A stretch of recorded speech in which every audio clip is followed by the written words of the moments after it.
श्री स्वामी समर्थ. तुमच्या प्रत्येक कृतीचे फळ तुम्हाला कोणत्या ना कोणत्या स्वरूपात नक्कीच मिळते. त्याची 3 कारणे. तुम्ही नेहमी दुःखी असता. सर्वप्रथम तुम्ही त्या लोकांना स्वतःचे समजता ज्यांना तुम्ही नसता याची पर्वा नसते. दुसरे म्हणजे ज्यांना तुमच्याशी बोलणे आवडत नाही त्यांच्याशी तुम्ही अधिक बोलण्याचा प्रयत्न करता. तिसरे म्हणजे जे नेहमी व्यस्त असल्याचे भासवतात त्यांच्यासाठी तुम्ही तुमचा मौल्यवान वेळ काढता. लोक आमचा त्यांच्या गरजेनुसार वापर करतात आणि आम्ही फक्त लोक आम्हाला आवडतात असा विचार करतो. हा केवळ जीवनाचा भ्रम आहे. या 3 गोष्टींमुळे अनेक लोक तुमचा आदर करत नाहीत. सर्वप्रथम कोणाशीही बोलण्यासाठी त्याच्या समोर हातपाय जोडू नका. जर तो तुमच्याशी बोलत नसेल याचा अर्थ त्याला तुमच्यात रस नाही. दुसरे कारण, तुम्ही जेव्हा माफ करता, सतत माफ करता, त्यामुळेच ती लोक जास्त चूक करतात आणि तिच्या चुका अधिक मान्य करत नाही. आणि तिसरे, सर्वांसाठी सतत उपस्थित राहणे थांबवले पाहिजे, अन्यथा तुमचा आदर कमी होऊ शकतो. आयुष्यात कधी कधी वाईट वेळ येते कारण लोक आपल्या साधेपणाचा फायदा घेतात. तिथून बाहेर यायला हवं. कोणाशी नातं बनवायचं असेल किंवा तोडायचं असेल तर घाईघाईत पैज लावू नका असं ते वारंवार ओरडत राहतात. अजून थोडा वेळ द्या म्हणजे तुम्हाला नंतर पश्चाताप करावा लागणार नाही. जर कोणी तुमचा विश्वास तोडला तर त्याचे आभार माना, कारण तो तुम्हाला शिकवतो की विश्वास खूप काळजीपूर्वक ठेवला पाहिजे. किती वाईट वाटतं जेव्हा नाती खूप जवळची असतात पण एक दिवस ती आपल्याला दूर करतात आणि फसवून निघून जातात. जर एखादी व्यक्ती प्रेमात पडली तर तो दुःखात पडतो, कारण आपण कोणावर कितीही प्रेम केले तरीही ते कमीच पडते. ताकद तेव्हाच लागते जेव्हा तुम्हाला कोणाचे नुकसान करायचे असते, अन्यथा जगात सर्व काही मिळवण्यासाठी विनामूल्य प्रेम पुरेसे आहे. नेतृत्व करणे म्हणजे लोकांना योग्य मार्ग दाखवणे, त्यांच्यावर नव्हे. हरल्यावर जो मिठी मारतो तो स्वतःचा असतो. काळाने गप्प राहायला शिकवले, नाहीतर जो ऐकू शकतो तो ऐकवू शकतो. वेळेचा आणि नशिबाचा कधीही अभिमान बाळगू नका, कारण सकाळ ही त्यांच्यासाठी असते ज्यांचे आज दिवस वाईट आहेत. प्रेम नसेल तर दिखावा कशाला करता? तुम्ही आश्वासने पूर्ण करू शकत नसताना का देता? कधीही कोणाच्या भावनांशी खेळू नका. आजचा खेळ तुम्ही जिंकू शकता, पण ते असे आहे तुम्ही त्या व्यक्तीपासून कायमचे दूर व्हाल. ज्याचे मन स्वच्छ असते त्याला हे जग सर्वात जास्त रडवते. तुमचा विश्वास नसेल तर तुमच्यावर मनापासून प्रेम करणारे लोक रागाच्या भरात तुमच्याशी चुकीचे बोलू शकतात, हे तुम्हीच पहा. पण तुम्ही त्यांच्या नाराजीवर कधीही अन्याय करू शकत नाही. तो तुमचीही काळजी घेतो. एखाद्याचा विश्वास जिंकणे सोपे आहे, ते तोडणे आणखीन सोपे आहे. एक क्षण एक दिवस बदलू शकतो, दैनंदिन जीवन बदलू शकते आणि एक जीवन हे संपूर्ण जग बदलू शकते. चांगली कामे करूनही लोक फक्त तुमची वाईट कृत्य लक्षात ठेवतील. मग लोक काय म्हणतील याकडे लक्ष देऊ नका. तुमचे काम करत राहा. या जगातील सर्वात बलवान व्यक्ती तो आहे ज्याचे हृदय तुटलेले आहे, ज्याची स्वप्न तुटलेली आहेत आणि स्वतःचा राग देखील. तरीही मी ठीक आहे असे तो सर्वांना सांगतो. यश कधीच कोणाचे तरी रूप पाहून पायरी निवडत नाही.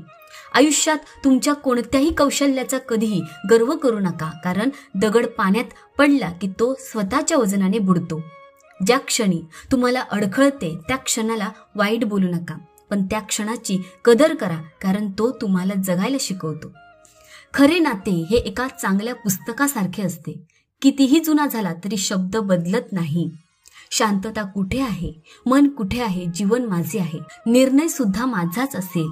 अर्थात आज अंधार आहे तर उद्या सकाळ नक्कीच होईल. माणसे बदलताना पाहून मन लहान करू नका. जे बदलतात त्यांना तुमच्या आयुष्यापासून दूर ठेवा. देव म्हणतो, दूध, दही, ताक, लोणी हे सर्व एकाच पदार्थापासून बनलेले आहेत. तरीही प्रत्येकाची योग्यता वेगळी असते, कारण श्रेष्ठत्व हे जन्माने मिळत नाही तर एखाद्याच्या कृतीने आणि गुणांनी मिळते. सर्व काही शिकणे म्हणजे ज्ञान नव्हे. काही गोष्टींकडे दुर्लक्ष करणं हेही शहाणपण आहे. तुम्ही फक्त धीर धरा आणि देवावर विश्वास ठेवा. तुम्ही ज्या चमत्काराची वाट पाहत आहात तोही चमत्कार घडेल. काळजी करू नका. एक दिवस देव तुम्हाला तुमचे सर्व हसू परत देईल. मग तू पूर्वीसारखा हसायला लागशील. देवावर विश्वास ठेवा. जर तुम्ही निस्वार्थपणे एखाद्यासाठी काही चांगले केले तर ते पुढे चांगले तुमच्यासाठी कुठेतरी केले जाईल. कोणतीही तक्रार किंवा निंदा न करता फक्त एक दिवस हे करा. तुम्हाला शांती आणि आनंद मिळवण्याची गरज नाही. तुम्ही आनंदी आहात की नाही याने लोकांना काही फरक पडत नाही. तुम्ही त्यांना आनंदी ठेवता की नाही याची त्यांना काळजी असते. काही रस्ते एकट्याने चालावे लागतात.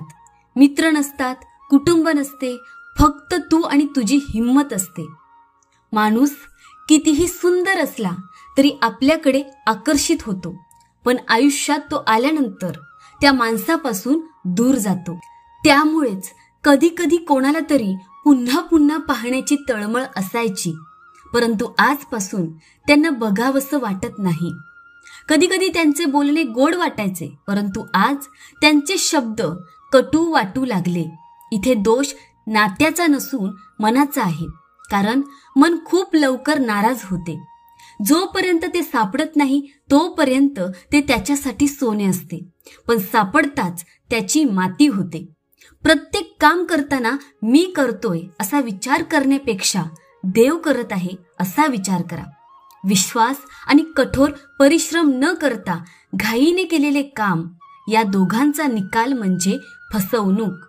जोपर्यंत आपल्याकडे काही संपत्ती, काही गुणवत्ता, काही क्षमता आहे तोपर्यंतच जग आपला आदर करते. बदल हा जीवनाचा नियम आहे. द्वेषाला स्वतःचे अस्तित्व नसते. हे केवळ प्रेमाच्या अनुपस्थितीचे परिणाम आहे. त्याशिवाय काहीही साध्य होत नाही, कारण पहिला श्वास घेण्याआधी दुसरा श्वास सुद्धा सोडावा लागतो. रात्र नसेल तर सकाळचे महत्त्व उरणार नाही. दुःखाचे ढग आले नाहीत तर सुखाचा अनुभव येणार नाही. लोक तुमच्याबद्दल काय विचार करतात याचा तुम्हीच विचार करत राहिलात तर आयुष्याचा आनंद संपून जाईल. म्हणून स्वतःच्या प्रगतीसाठी स्वतःला तयार करा. अर्धे वय निघून जाईल हे समजून घेता घेता की कोण जवळचं आहे आणि कोण दूरचं परकं आहे, किंवा जवळ राहण्यासाठी आणि स्वतःच्या प्रयत्नांनी पुढे जाण्यासाठी कोणीतरी आपलंच बहाणे शोधण्याचा चांगला प्रयत्न करेल.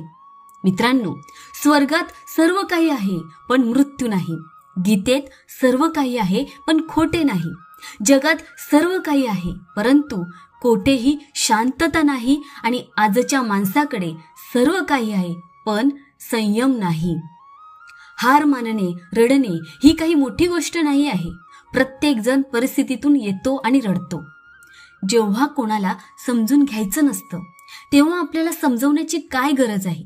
जेव्हा कोणाला पटत नाही तेव्हा त्याला सांगायची काय गरज आहे.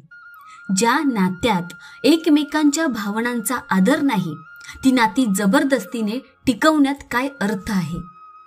देव काय म्हणतात, राग आल्यावर चूक कोणाचीही असली तरी ज्याला प्रेम आहे तोच बोलू लागतो. आशा गमावू नका. उद्याचा दिवस तुमच्यासाठी काय घेऊन येणार आहे हे तुम्हाला कधीच कळत नाही. हे कोणालाच माहिती नसतं. आयुष्यात कधीही कोणाकडे वेळ मागू नका. जर त्याला तुमची काळजी असेल तर तो स्वतः तुमच्यासाठी वेळ काढेल, आणि जर त्याला काळजी नसेल तर तुमच्या सोबत राहूनही तो तुमचा राहणार नाही. काळ केव्हा रंग बदलतो हे कोणालाच कळत नाही, कारण प्रभू श्रीराम ज्या प्रकारे राज्य मिळवणार होते त्याच मार्गाने त्यांना पहाटे वनवास मिळाला. देवाने तुम्हाला सर्वांपेक्षा वेगळे केले आहे, म्हणून इतरांसारखे बनून आपले वास्तव्य नष्ट करू नका. यशाची घटना प्रथम तुमच्या मनात घडते, त्यानंतर तुमच्या आयुष्यात. यशस्वी लोकांमध्ये त्यांच्या निर्णयाने जग बदलण्याची ताकद असते, आणि अयशस्वी लोक जगाच्या भीतीने स्वतःचे निर्णय बदलतात. म्हणून स्वतःच्या निर्णयावर दुर्लक्ष करू नका.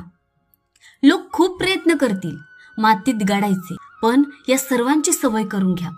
मध्येच थांबा आणि पुन्हा पुन्हा पुढे जाण्याची खात्री करा. जर देवाने तुम्हाला इथपर्यंत आणले असेल तर तो तुम्हाला आणखीन पुढे घेऊन जाईल. चिंतेने आजपर्यंत एकही काम पूर्ण होऊ दिले नाही. काळजी करणे थांबवा. देव म्हणतात सर्व काही हळूहळू होईल. माळी ज्याप्रमाणे झाडावर शेकडो घागरी पाणी ओततो, पण त्याचा उपयोग ऋतू आल्यावरच होतो. म्हणजेच संयम ठेवून योग्य वेळ आल्यावरच काम पूर्ण होते. कधी एकटे फिरावे लागले तर घाबरू नका, कारण स्मशानभूमीवर आणि सिंहासनावर माणूस एकटा असतो. जर तुम्ही तुमचे रहस्य कोणाला सांगितलात तर तुम्ही त्या व्यक्तीचे गुलाम व्हाल. जो थोड्या गोष्टीत आनंदी समाधानी राहतो त्याला सर्वात जास्त आनंद मिळतो.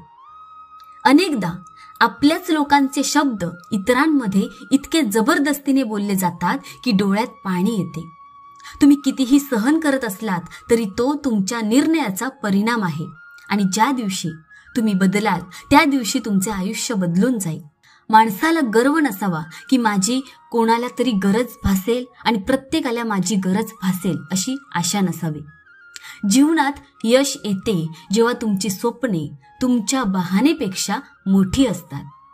तुम्ही कोणासाठी कितीही करत असलात, पण वेळ आल्यावर तीच माणसे तुम्हाला बोलतील की तुम्ही माझ्यासाठी आजपर्यंत काय केलंय. सोडण्यासाठी दशलक्ष कारण असूनही राहण्यासाठी कारण शोधणे म्हणजे प्रेम.